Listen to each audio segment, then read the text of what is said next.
as you were talking, there was one story back at us, if you will, one lesson, if you will, or one thing that I carry with me to this day from the work that we've done and are doing is this distinction that was there's some things in life that require confidence, but there's these other things in life that require courage. Mm-hmm. And they're wildly different things, right? Mm-hmm. And I'd been living in the confidence realm pretty well. That's great language. And so, and I remember when Kirk said it to me, because it just struck me. It's one of those things where I didn't have to write it down. I have to do a quote by Kirk at Icon. It's in me. It's part of me. I get to own that now. Yeah. And so I'm frequently now overlaying into my life. Am I living my life into the courageous spots? Because I'm pretty full with the confidence spots. I kind of, I'm okay with that. And if you're that's my normal on the Enneagram, that's even, more exaggerated. Yeah. And so for me, it's am I living, and that's the texture of life. That's the more that I'm talking about. If I could define it any way, it would take that and say, I'm living more into those courageous parts of my life. So now take that, the idea of safe. You're safe. When I think about courageous places, right, they're not precisely safe. They're people who exhibit courage. They look from the outside fearless, we'll say. Yeah. They might look that way, but they're not. What they are is they're still scared. They're just doing it anyway. Yeah. How does the safety that you've discovered apply in places or in this courage concept? That's great. I love this. I love the juxtaposition of it. I guess if I had to boil it down to safe in that courageous conversation, I think it's because I don't know that it's that I didn't trust the world at its deepest core. I think for me, I discovered that I really didn't trust me at my deepest core. Right. And once I realized that I'm trustworthy of myself, if you will, maybe we're way out in the moon, but it's okay. I think it's that. You can put me in any environment now because I've learned to trust the one I'm with forever. Yeah. I trust me. Yeah. And I don't know that I could have said that 7 years ago. Often we hear people being encouraged to love themselves. Like the journey is to love yourself. And that is a journey. I love me. Yeah. But trust is another version of saying that. It's a very different texture on that. And if you don't trust yourself, this courage question becomes terrifying. No. Right. That's true. Yeah. We one of our core values at Icon, we frame it as safety third, which is a way of describing what we're doing. And what that means is just simply there's a way in which you need to engage the concept of safety so that you can go do dangerous things. That's right. And when people put safety first, they have a tendency to avoid the dangerous things. Right. Safety third is right. But I trust myself in this dangerous space. Yes. It's awesome. I do not trust myself not to make a mess. Right? I mean, at times, right? Sometimes things can get messy. I'm not going to run from something that might get messy anymore, but not because I have confidence. It's because I trust me enough, even in the midst of messy, that gives me the courage to enter it.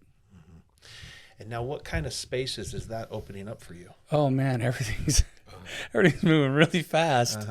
And it's colorful and it's textured. So bring us up to speed. Well, it's just even the numbers, they're much different. I mean, they're still pretty big numbers, but they're there and they're being hit consistently.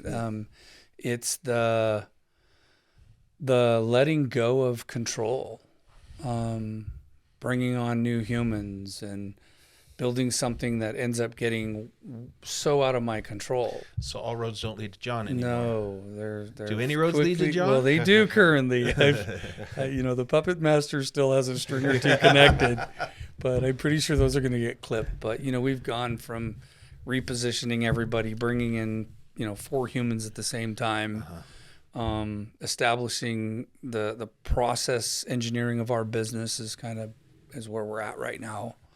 And we have some good models and have some great help. And So it's all of those things, and it's all ever since probably several months ago. I decided, okay, golf is great, kiss and fish is great, and we're going to do this thing too. Yeah. So One of the ways this shows up, the idea of letting go of control and trust.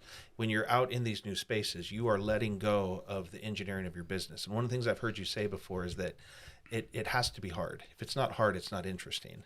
And so that mindset makes everything hard, which probably makes everything complicated. yeah, And one of the things I see you doing right now is you are accepting that some things are just repeatable. They don't need to be re-engineered. We don't have to have the best idea again and again and again. well, and if I could add, I'm fascinated that there's a group of human beings who get absolute pleasure and enjoyment right. out of these things that I Replicatable think and are repeatable. evil. Which are? Which are the checklist world of got 19 things that they feel like they're going to kill me, Right. and they love it. And I'm like, wow, do Yeah. we live in an amazing place? Yeah. You know, thank God all roads don't lead to me. Right. And I think it's the texture conversation that's let me just let go and go pro, if you will. It's that journey of going pro. You know, that Pressfield And so book we're on routinely hitting numbers now. We're routinely. Yeah, Right. I mean, we smashed the last ones. Right. Right. Very, very different experience. Nice. Yeah. So we'll say in the pre going deep world, we had big dreams and big numbers and big aspirations driven by pufferfish. Yeah. And we didn't trust ourselves. We didn't trust the world. Right. And I've got to believe that aroma, we'll call it, showed up in your sales meetings. Oh, absolutely. Yeah, Mr. Prove It. Remember, this Yeah. is Pufferfish's cousin. And so now when you're sitting down with people, Yeah. it's back to this question. It seems very obvious to me that this journey you've gone on, this going deep, this finding your voice, finding you in the process, trusting you, Yep. which can feel like, how does that apply to sales technique and practice, right? Those don't connect, Yeah. but it seems as though the results would say they do. But I would answer it this way. I believe in resonance. I believe that we can intuit a great deal. And whether, you can cross all the T's and dot all the I's and say all the right things and come from a place of your being, if you will, or your humanity that has a tone that isn't spoken, it's just perceived, it's just felt. And I think you can't disguise that. I think it tells on you. Yeah. And I think that's where a lot of that hard is it, And so the resonance of the sales process today. The resonance of who I am is when I think it's just closing the is and the ought. It's closing this gap, this chasm between the shooting on myself. It's all of that stuff.